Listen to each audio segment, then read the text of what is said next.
오늘 함께 상고할 하나님의 말씀은 출애굽기 17장 8절에서 16절 말씀입니다.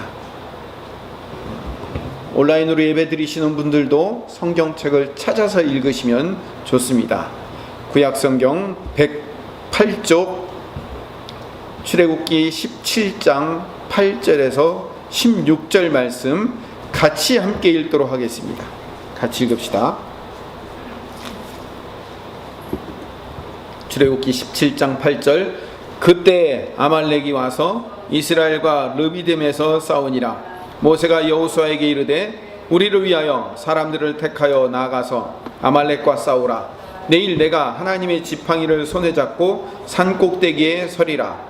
여호수아가 모세의 말대로 행하여 아말렉과 싸우고 모세와 아론과 훌은 산 꼭대기에 올라가서 모세가 손을 들면 이스라엘이 이기고 손을 내리면 아말렉이 이기더니 모세의 팔이 피곤함에 그들이 돌을 가져다가 모세의 아래에 놓아 그가 그 위에 앉게 하고 아론과 훌이 한 사람은 이쪽에서 한 사람은 저쪽에서 모세의 손을 붙들어 올렸더니 그 손이 해가 지도록 내려오지 아니한지라. 여호수아가 칼날로 아말렉과 그 백성을 쳐서 무찌르니라. 여호와께서 모세에게 이르시되 이것을 책에 기록하여 기념하게 하고 여호수아의 귀에 외워 들리라. 내가 아말렉을 없이하여 천하에서 기억도 못하게 하리라. 모세가 제단을 쌓고 그 이름을 여호와 니시라 하고 이르되 여호와께서 맹세하시기를 여호와가 아말렉과 더불어 대대로 싸우리라 하셨다 하였더라. 아멘. 출애굽의 시작부터 지금까지 계속 원망하고 불평하던 이 이스라엘 백성들에게 더 큰 위기가 닥쳤습니다. 그것은 르비딤 광야에 있는 이 이스라엘 백성들에게 아말렉이 쳐들어온 겁니다. 이스라엘은 400년 동안 노예 생활을 하다가 광야로 탈출한 지 이제 겨우 2개월 됐습니다. 국가 조직도 없고 군대도 없고 전쟁도 한번 경험해보지 못했고 400년 동안 그냥 시키는 일을 했던 노예들이었습니다. 변변한 무기도 없고 군사훈련도 안 받았어요. 근데 아말렉은요 달라요. 광야에 살면서 광야를 지나가는 자들을 노략하고 약탈해서 먹고 사는 강한 전투적인 민족이었어요. 군사력도 뛰어났죠.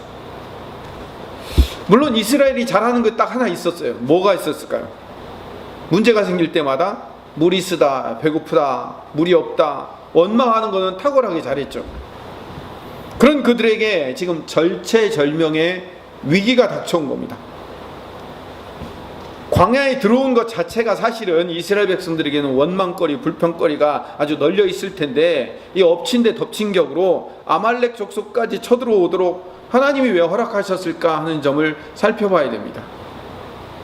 원망과 불평과 절망의 끝에서 더 이상 이제 꼼짝달싹 못할 수밖에 없는 최악의 상황으로 하나님이 이스라엘 백성들을 밀고 가시는 거예요. 그럴 이유가 있어요. 하나님의 약속을 믿지 못하는 이 믿음 없음과 하나님을 의지하지 못하는 그 불신앙으로 가득한 이스라엘 백성들을 변화시킬 수 있는 유일한 방법이며 최고의 방법을 하나님이 이제 막 시작하신 거예요. 그게 뭐냐면 하나님만 의지할 수밖에 없는 최악의 상황으로 이스라엘 백성들을 밀어 넣으시는 것. 그게 뭐라고요? 하나님의 방법인 거예요. 이스라엘 백성들을 변화시킬 수 있는 하나님의 방법인 거죠. 반복된 원망과 불평이 가득 찬 당신의 백성들을 더 절망적인 상황으로 밀어붙이는 거예요. 우리 흔히 이렇게 쓰죠. 엎친 데 덮쳤다고요. 쓰레기 차 피하려다가 똥차 치우고 산 넘어 산이다. 이런 상황으로 당신의 백성들을 밀어붙이는 거예요.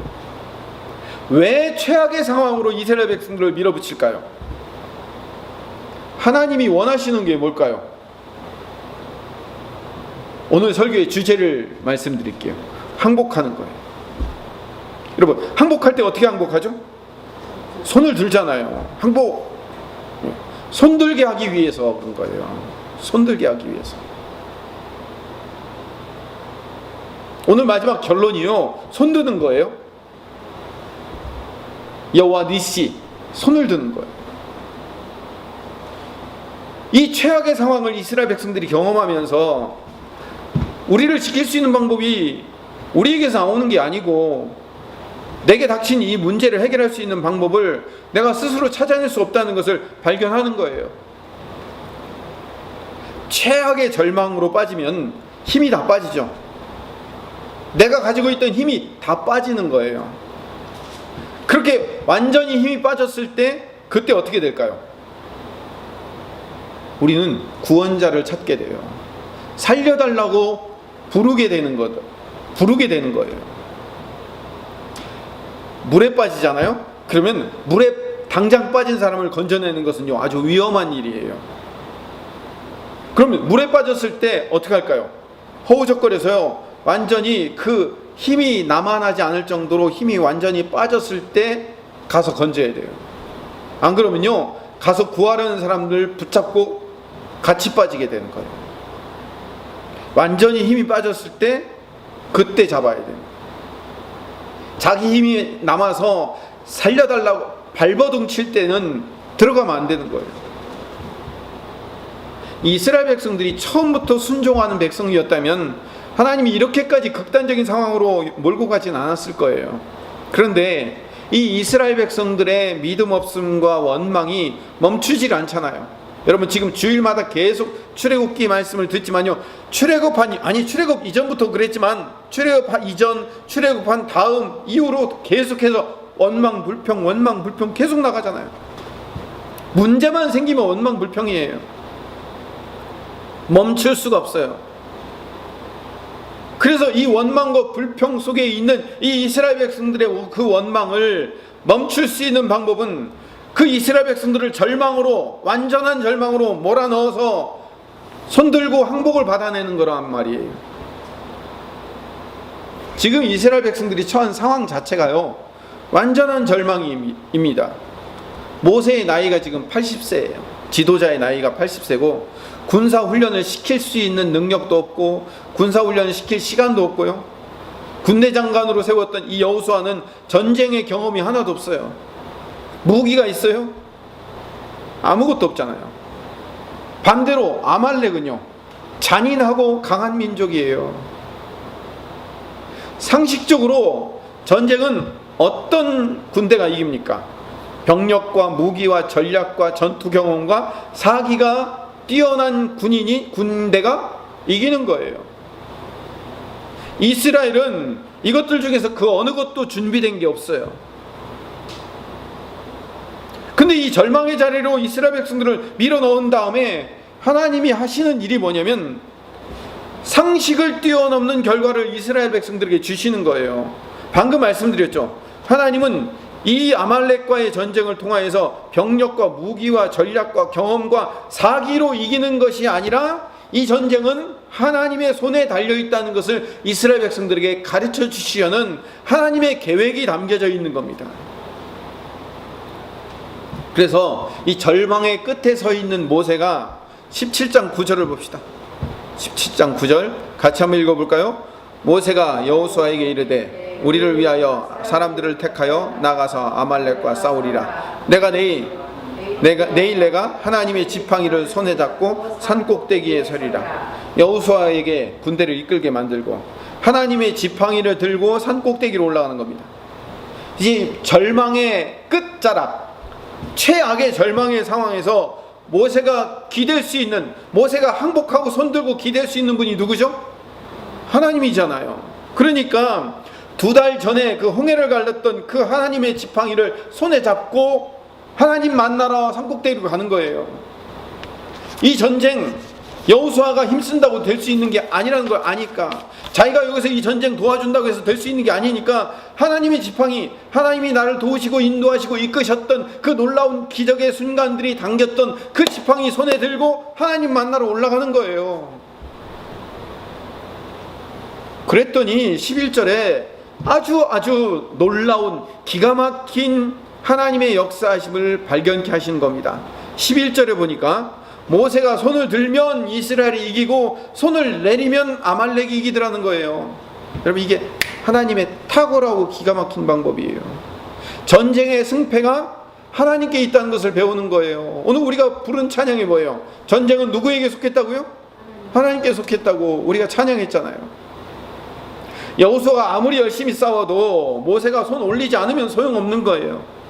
이 전쟁에서 모세가 지팡이를 든 손을 올리고 내리는가에 따라서 승패가 좌우된다는 것을 보여주는 거예요. 이걸 통해서 하나님이 이스라엘 백성들에게 또는 이 출애굽기 17장의 말씀을 읽는 우리에게 깨닫게 하시는 하나님의 계획이 뭐냐면 전쟁의 승패는 하나님께 달려있다는 것을 가르쳐 주시는 겁니다. 그래서 우리가 이 말씀 듣고 이런 결론을 내려야 돼요. 우리는 모세가 지팡이를 잡은 손을 올린 것처럼 우리의 기도의 손을 올려야 됩니다 라고 결론을 내려야 됩니다. 마지막 이런 결론을 내릴 겁니다. 한 가지 주의할 게 있어요. 전쟁의 승패는 여호수아의 손에 달려있지 않습니다. 마찬가지로 여호수아의 손에 달려있지 않지만 모세의 손에도 달려있지 않습니다. 전쟁의 승패는 하나님께 달려있습니다. 모세의 손이 올라가고 내려오며 초점을 맞추는 것은 아니에요. 그보다 더 중요한 것은 그렇게 일하시는 하나님에게 초점을 맞춰야 돼요. 손가락을 향해서 하나님 저분이 일하십니다 라고 가르치는데 이 손가락을 보고 있으면 안 되잖아요. 중요한 것은 하나님이 그렇게 일하셨다는 거예요. 원망과 믿음 없음의 절정에 달해 있는 이스라엘 백성들을 최악의 상황으로 밀어붙이시는 그 이유는 뭐라고요? 손들고 항복해서 이길 수 있다는 것을 가르쳐주는 하나님의 계획인 겁니다. 오늘 이 말씀을 통해서 우리가 기도의 정의를 다시 한번 확인해야 됩니다. 기도는 최악의 상황, 절망적인 상황에서 인간의 방법으로는 불가능한 자리에서 드디어 내가 쓸 방법이 바닥나니까 하나님을 찾기 시작하는 것, 그거를 기도라고 얘기합니다. 그래서 하나님께서 일하실 것을 드디어 간구하기 시작하는 것을 기도라고 부르는 겁니다. 기도를 다시 한번 정의합니다. 기도는 내가 가진 어떤 목표를 이루기 위해서 열심히 일하는 것 대신에 또 다른 열심을 부리는 것이 기도가 아니에요. 이 의미를 여러분 잘 아셔야 됩니다. 기도는 어떤 내가 가지고 있는 목표를 이루기 위해서 열심히 일하는 것 대신 하나님께 열심히 하자 그래가지고 하나님께 또 다른 열심을 부리는 게 기도가 아니에요. 기도는 인간의 절망과 항복의 자리에서 터져나오는 신음의 기도입니다. 하나님 제발 도와주세요. 이젠 하나님밖에는 방법이 없네요. 이렇게 고백하는 거예요. 그게 기도의 시작인 줄로 믿습니다. 비슷한 예를 기드온에서 발견할 수 있어요. 여러분, 우린 기드온 하면 생각나는 게 뭐예요? 기드온의 300명 용사가 생각나죠. 하나님께서 기드온에게 오셔서 너 미디안 족속을 너를 통하여서 이기게 만들 것이다 라고 언약을 주셨어요. 근데 이 기드온은요, 믿음 없음의 대명사가 기드온이에요. 그렇게 미디안 족속을 너를 통하여서 이기게 하시고 이스라엘 백성들을 구원하게 하실 것이라는 언약을 주셨음에도 불구하고 내가 그걸 어떻게 하냐고 발을 빼요. 그러면 네가 그런 일을 할 수 있도록 내가 도와주겠다라고 증표를 보여주시려고 네 아버지가 바알과 아세라상을 섬기지 그 아세라상과 바알상을 가서 부숴. 그래서 밤중에 몰래 가서 부숴요. 근데 기드온이 바알과 아세라를 믿는 사람들에 의해서 돌맞아 죽지 않고 여룻바알이라는 별명을 얻고 살아나요. 그래도 못 믿는 이 기드온이 하나님께 2번이나 양털 시험을 해요. 한 번은 양털에만 이슬이 내리게 해주세요. 또 한 번은 양털에는 내리지 않고 주변에만 내리게 해주세요. 2번이나 하나님을 시험하는데도 불구하고 하나님이 응답해 주십니다. 그래도 못 믿는 이 기드온을 미디안 진영으로 몰래 보내서 미디안 그 군인들이 꿈을 꿨는데 기드온이 와가지고 우리를 이길 것이라는 그 꿈 얘기를 듣고선 그제서야 나가는 거예요. 그리고 이 믿음 없는 기드온에게 믿음이 뭔지를 가르쳐 주시는데 어떻게 가르쳐 주시냐면 미디안과 싸우려고 모여든 백성들이 있는데 32,000명이에요. 근데 그 중에 전쟁하기 싫은 22,000명이 돌아가요. 아니 돌려보내요. 그리고 남은 10,000명 중에서도요, 겁먹은 300명만 남기고 나머지는 다 돌려보내는 거예요. 그 300명을 데리고 바다의 모래와 같은 그런 많은 미디안 진영 앞에서 그 300명을 세 대로 나눴다고 해요. 세 팀으로 나눠요. 하나는 항아리 들고, 하나는 횃불 들고, 하나는 나팔 들고, 그리고 세 대로 나눠가지고 소리 지르면서 적군을 향해 나가라는 거예요. 죽으러 가라는 거나 마찬가지죠. 근데 마지막에 놀라운 것은요, 미디안 군인들이 그 횃불 들고 항아리 깨고 그리고 나팔 들고 달려드는 그 이스라엘 백성들을 300명 보고선 깜짝 놀라서 자기들끼리 어둠 속에서 싸우다가 서로 치고 죽이고 하다가 도망가 버려요. 하나님께서 이 겉보 기드온, 믿음 없는 이 기드온에게 왜 300명만 딱 남겨서 항아리, 횃불, 나팔 들고 나가게 만드실까요? 그 이유가 있어요. 이 전쟁의 승패를 결정하시는 분이 하나님이라는 것을 가르쳐 주기 위한 하나님의 계획인 거예요.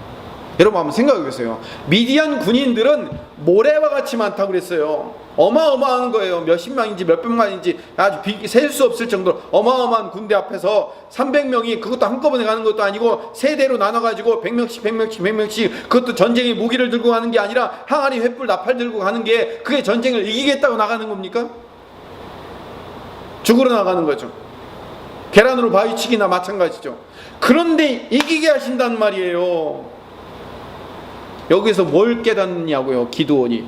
아하, 이 전쟁의 승패는 하나님이 갖고 계시는 거구나, 하나님이 이기게 하시려고 마음먹으면 이기는구나 라는 것을 깨닫는 거예요.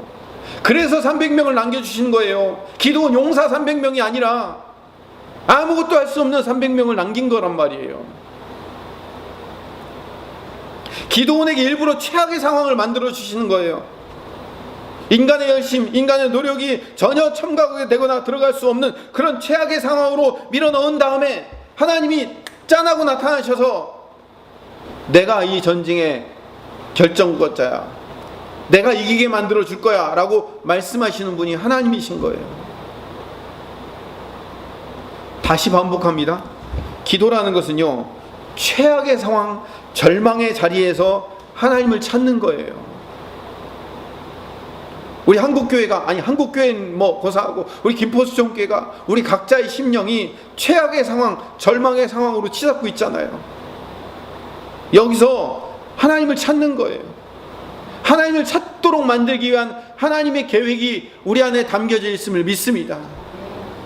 더 이상 내 방법을 쓸 수 없기 때문에, 더 이상 써볼 카드가 남아있지 않기 때문에 하나님을 찾기 시작하는 것, 이거를 기도라고 부르는 겁니다.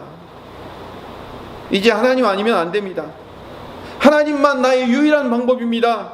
하나님만 유일하게 쓸 수 있는 마지막 카드입니다 라고 심령이 가난한 자가 되어서, 상한 마음이 되어서 그 절망 속에 하나님 앞에 손들고 항복하고 부르짖는 것, 그게 뭐라고요?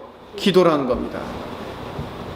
우리에게 이런 기도가 출발되기를 간절히 소망합니다.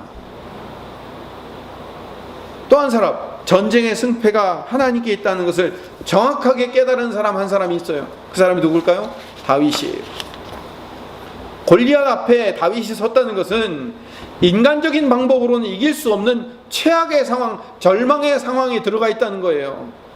여러분, 골리앗은요 3m가 넘는 거인이고 전쟁으로 잔뼈가 굵은 군대 장관이에요, 블레셋에. 다윗은요 당시 17세에서 19세 정도는 되는 젊은 청년으로 양치던 목동이었단 말이에요.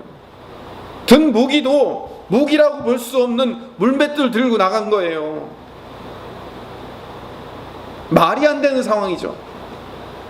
인간의 방법으로 이길 수 없는 최악 절망의 상황에서 다윗이 누구를 의지합니까? 하나님을 의지하잖아요. 골리앗 앞에서 한 최고의 고백이 뭡니까? 사무엘상 17장 47절 말씀 같이 읽어보겠습니다. 또 여호와의 구원하심이 칼과 창에 있지 아니함을 이 무리에게 알게 하리라. 전쟁은 여호와께 속한 것인즉 그가 너희를 우리 손에 넘기시리라. 여호와의 구원하심은 칼과 창에 있지 않아요. 전쟁은 여호와께 속한 것이고 그 하나님께서 너를 내 손에 넘겨줄 것이다 라고 믿음으로 고백하고 나간 거란 말이에요. 모세가 손을 들면 이기고 손을 내리면 지는 이 전쟁을 치른 다음에 하나님께서 모세를 통해서 다음 지도자인 이 여호수아에게 이 전쟁의 의미를 가르쳐 주십니다. 17장 14절 말씀을 읽어봅시다. 출애굽기 17장 14절 말씀 같이 한번 읽읍시다. 시작. 여호와께서 모세에게 이르시되 이것을 책에 기록하여 기념하게 하고 여호수아의 귀에 외워 들리라. 내가 아말렉을 없이하여 천하에서 기억도 못하게 하리라. 이 전쟁을 책에 기록하여 라고 해서 이 책이라는 말이 히브리어로 셰파르라는 말이에요. 이 율법책이라는 말을 쓸 때 즐겨 쓰는 말이에요. 이 셰파르에 기록해서 기념하게 하고 여호수아가 외울 수 있도록 반복하여 읽어주라고 얘기하고 있어요. 그렇게 명령한 이유가 뭘까요? 여호수아로 하여금 이 전쟁의 의미를 반복 학습시키려고 그러는 거예요.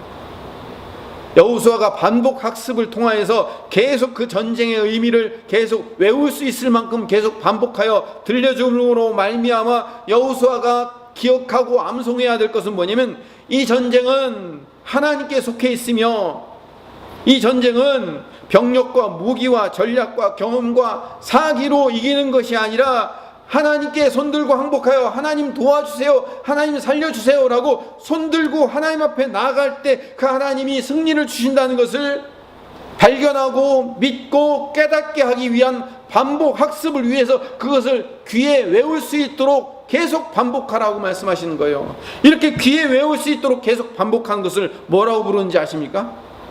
우리가 잘 알고 있는 히브리어 단어 하가, 묵상이라고 얘기하는 겁니다. 앞으로 여호수아가 가나안 땅에 들어가서 하게 될 그 놀라운 정복 전쟁들은 하나님께 속해 있다는 것을 계속 귀에 외울 수 있을 만큼 반복하여 들을 수 있도록 계속 반복해 주는 거예요. 여호수아처럼 이렇게 귀에 외울 수 있도록 듣고 또 듣고 깨닫는 것을 묵상, 하가라고 부르는 겁니다.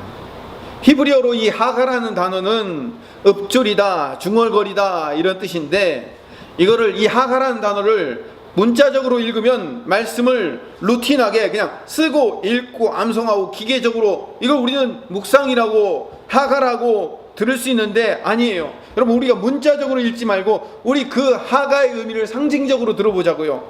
묵상은 하나님께서 경험하게 하시는 것을 계속 배워서 깨닫는 것을 묵상이라고 부르는 겁니다.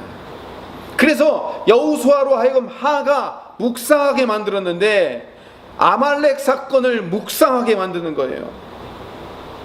그래서 여호수아가 차세대 지도자가 되어서 가나안 땅에 들어가서 정복 전쟁을 시작하기 전에 다시 한번 묵상에 대한 명령을 주십니다. 그게 어디에 나와요? 여호수아 1장 8절에 나오잖아요. 여호수아 1장 8절의 말씀을 읽어봅시다. 아마 외우신 분들도 많으실 겁니다. 여호수아 1장 8절 말씀 같이 읽읍시다. 시작. 이 율법책을 떠나지 말게 하며 주야로 그것을 묵상하여 그 안에 기록된 대로 다 지켜 행하라. 그리하면 내 길이 평탄하게 될 것이며 내가 형통하리라. 여기서 이 율법책을 해서 이 율법책이라는 말이 토라 세파르, 아까 세파르라는 단어하고 똑같은 단어예요. 그럼 이 율법책에 뭐가 기록되어 있는데요? 물론 모세가 하나님으로부터 받은 율법의 이야기도 적혀 있지만 이 책은 처음에 아말렉과 전쟁을 한 다음에 그 전쟁의 의미와 그 전쟁의 내용을 기록한 그 책과 이 책이 같은 책이에요. 즉 같은 책을 얘기하고 있는 거예요. 이 율법책을 처음에 출애굽기 17장 14절에 여호와께서 모세에게 이르시되 이것을 책에 기록하여 기념하게 하고 여호와의 귀에 외워 들리라고 했던 그 책이 이 책이에요. 그 모세가 손을 들면 이겼던 아말렉과의 전쟁을 기록한 그 책을 내 입에서 떠나지 말게 하며 주야로 그것을 묵상하여 그 안에 기록된 대로 다 지켜 행하라 라고 묵상하라는 거예요. 여호수아는 뭘 일평생 묵상했을까요? 전쟁의 승패가 하나님께 달려있음을 끝없이 묵상하고 묵상한 겁니다.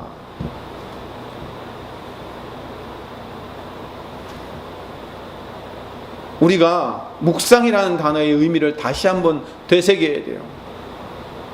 읽고 쓰고 암송하는 이 기계적인 루틴이 묵상이 아니에요. 묵상은 하나님이 나에게 경험케 해주신 그 하나님의 일하심과 하나님의 하나님 되심을 끝없이 곱씹는 것, 그것을 묵상이라고 얘기하는 거예요. 물론 내가 경험한 것만 묵상하는 건 아니에요. 성경에 일어났던 모든 성경의 인물 속에서 나타났던 그 하나님의 일하심도 묵상해야 돼요.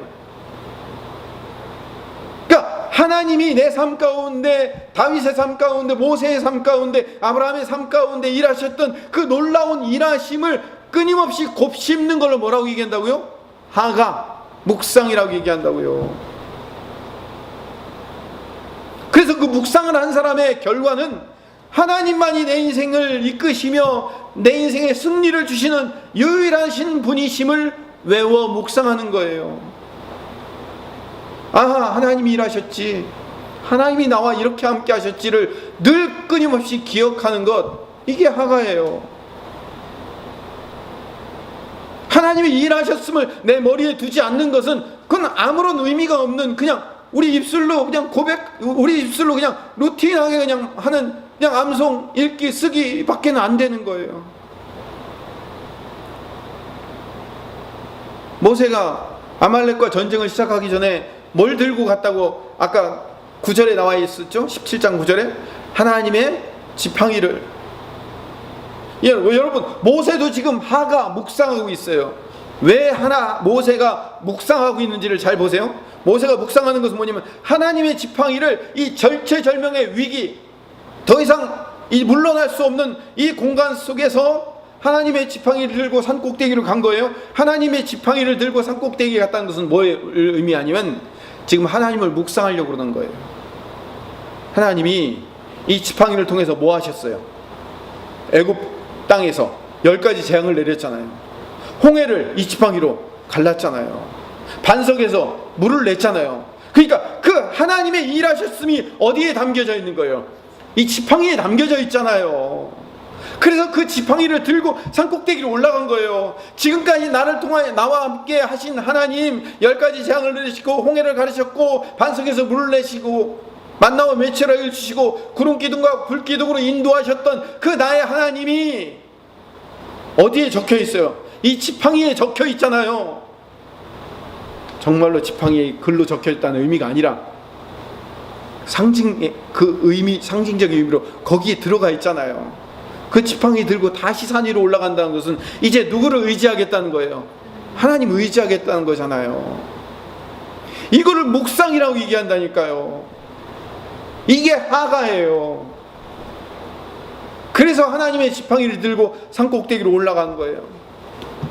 다윗이 물맷돌을 들고 선 것과 같은 의미예요. 이 물맷돌 들고 던질 때마다 사자가, 곰이, 여우들이, 늑대가 물러난 것을 보면서 하나님이 내 인생 가운데 목동에 살면서 이렇게 인도하셨던 하나님이 저 골리앗도 이기게 해주실 것이라는 내 삶을 지금 묵상하고 간 거란 말이에요.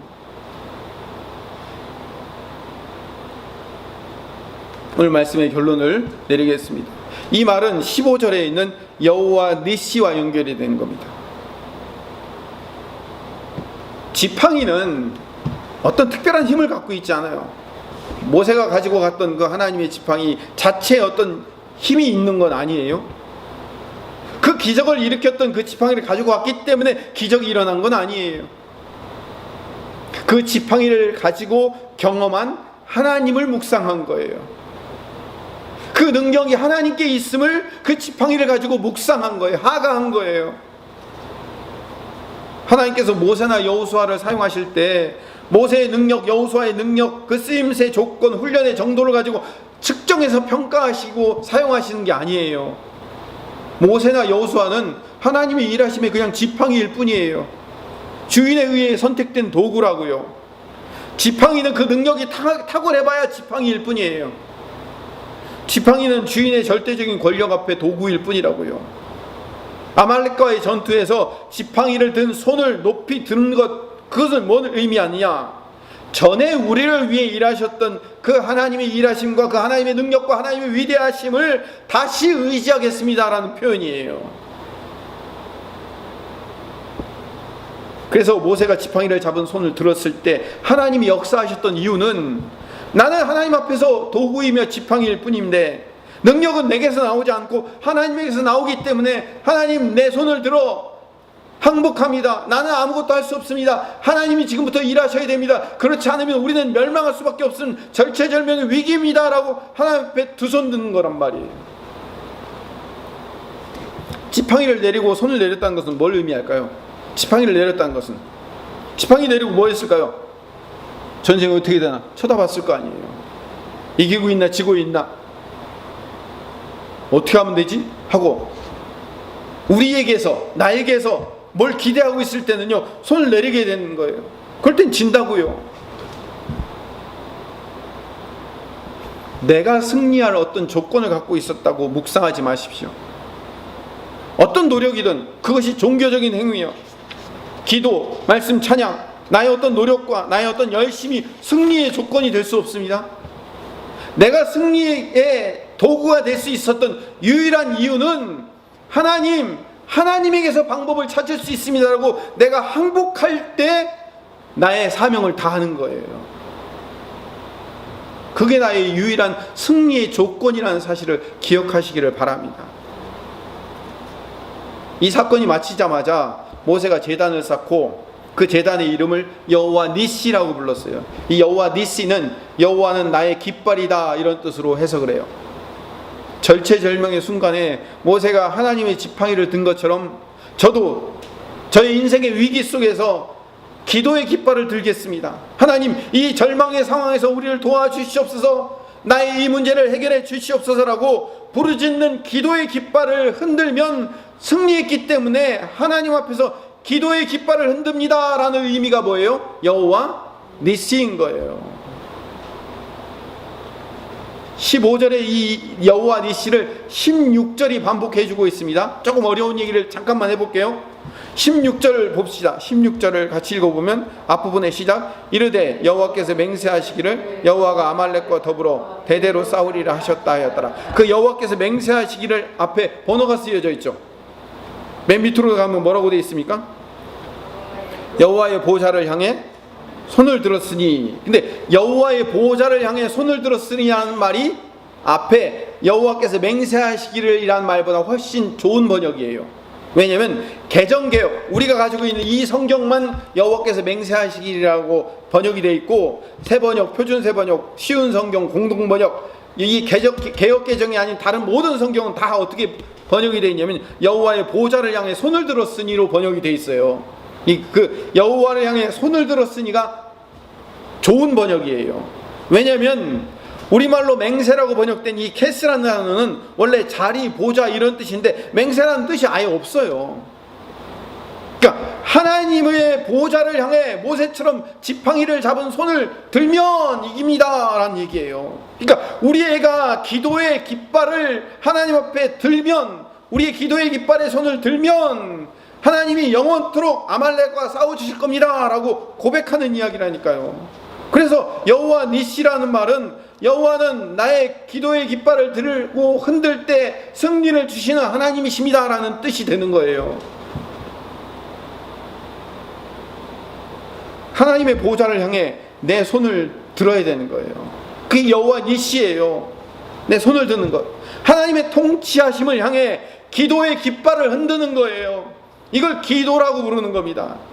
내가 하나님 앞에서 기도의 깃발을 흔들 때 하나님이 역사하실 겁니다 라는 것을 믿고 하나님 앞에 나가 기도하는 것, 그것이 여호와 니시의 하나님을 믿는 겁니다. 근데 우리가 이 본문을 잘못 읽으면 이렇게 읽을 수 있어요. 내가 잡고 흔들면 어떤 능력이 있는지 발휘되는 능력이 지팡이, 그거 하나 좀 하나님 주셨으면 좋겠다라고 우리 그렇게 생각할 수 있어요.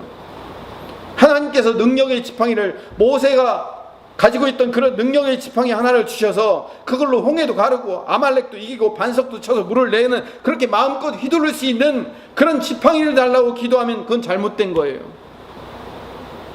내가 내 마음대로 휘두를 수 있는 지팡이가 기도가 아니에요.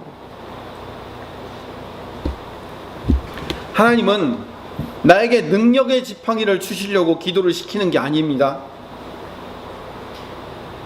기도는 하나님만이 유일한 해답이며 하나님만이 유일한 나의 능력이며 하나님만이 유일한 나의 방법입니다.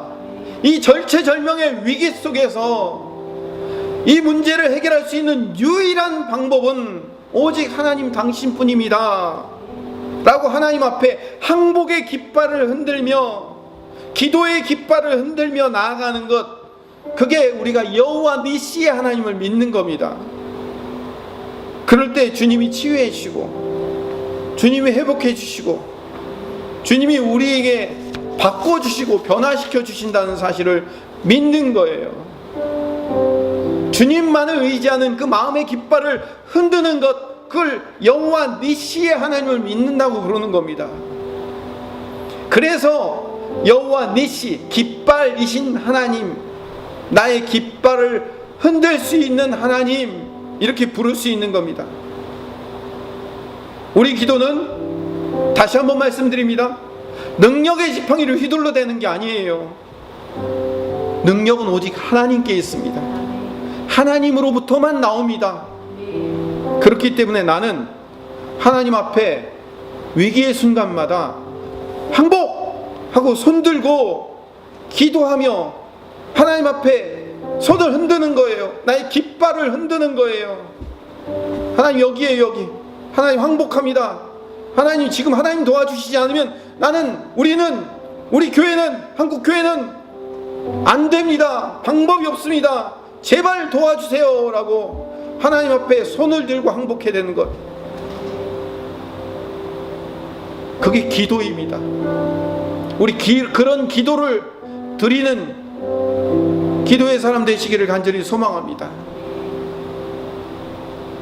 이거를 우리가 묵상해야 합니다. 지금 제가 말씀드린 이것을 묵상해야 합니다. 하나님께서 여호수아에게 요구하시는 묵상이 이겁니다. 하나님만이 내 인생의 주인이시며 이 전쟁의 지휘관이시며 주관자이시며 승리를 주시는 유일한 분이심을 알고 그분께 손을 들면 이길 수 있다는 것을 경험한 사실을 묵상해야 돼요. 그리고 믿음의 손을 들고 나가는 거예요. 지금 한국교회가 참 어려운 상황입니다. 정말 절체절명의 위기입니다. 이대로 내년 봄까지 계속하면 한국교회 5만 교회 중에 1만 교회 이상이 무너진답니다. 기독교가 이제 더 이상 전도를 할 수 없는 위기예요. 어디 가서 전도를 합니까? 너나 잘하세요 라는 소리밖에 안 듣잖아요. 이 절체절명의 위기에 우리가 두 손 들어야 돼요. 하나님 앞에 기도의 깃발을 흔들어야 돼요. 하나님 여기에요, 여기 좀 봐주세요. 나 항복하고 하나님 앞에 나가오니, 하나님 앞에 항복하고 하나님만 의지하오니 하나님 이제부터 우리를 도와주시옵소서, 이제부터 우리를 살려주시옵소서라고 하나님 앞에 부르짖으며 간구하시는 하나님의 백성 되시기를 간절히 소망합니다. 성령 하나님, 우리가 부른 찬양대로 주위를 둘러보면 아무도 없는 것처럼 우리를 도와줄 그 어떤 것도 없지만 우리가 믿음의 눈을 들어보면 보이는 분, 우리 하나님이 계시다는 사실을 깨닫습니다. 주님 앞에 손들고 찬양케 하며 주님 앞에 두 손 들고 여호와 니시를 부르며 하나님께 모든 전쟁에 속했음을, 하나님께 모든 방법이 있다는 사실을 고백하며 나아가는 하나님의 백성 되게 하여 주시옵소서. 예수님 이름으로 기도드립니다. 아멘.